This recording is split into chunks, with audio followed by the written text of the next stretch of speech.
Chennai super Kings, Punjab Kings మధ్య జరిగిన మ్యాచ్లో 20 ఏళ్ల యంగ్ క్రికెటర్ ప్రశాంత్ వీర్ అరంగేట్రం చేశాడు.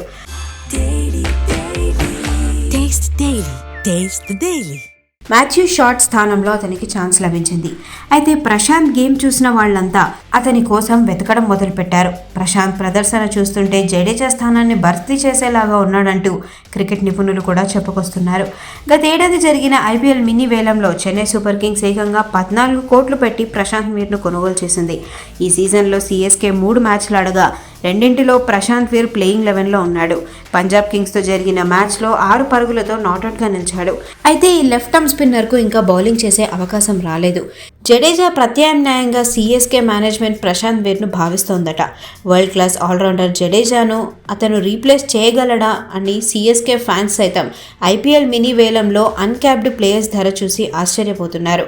డొమెస్టిక్ క్రికెట్లో యూపీ తరపున ఆడిన ఈ 20 ఏళ్ల యంగ్ క్రికెటర్ 7 మ్యాచ్ల్లో 9 వికెట్లు తీయడమే కాకుండా 170 స్ట్రైక్ రేట్తో 112 పరుగులు చేశాడు. బ్యాటింగ్తో పాటు left arm off spin bowling చేస్తుండడంతో ఇతన్ని చెన్నై సూపర్ కింగ్స్ కొత్త రవీందర్ జడేజా అని పిలుస్తోంది.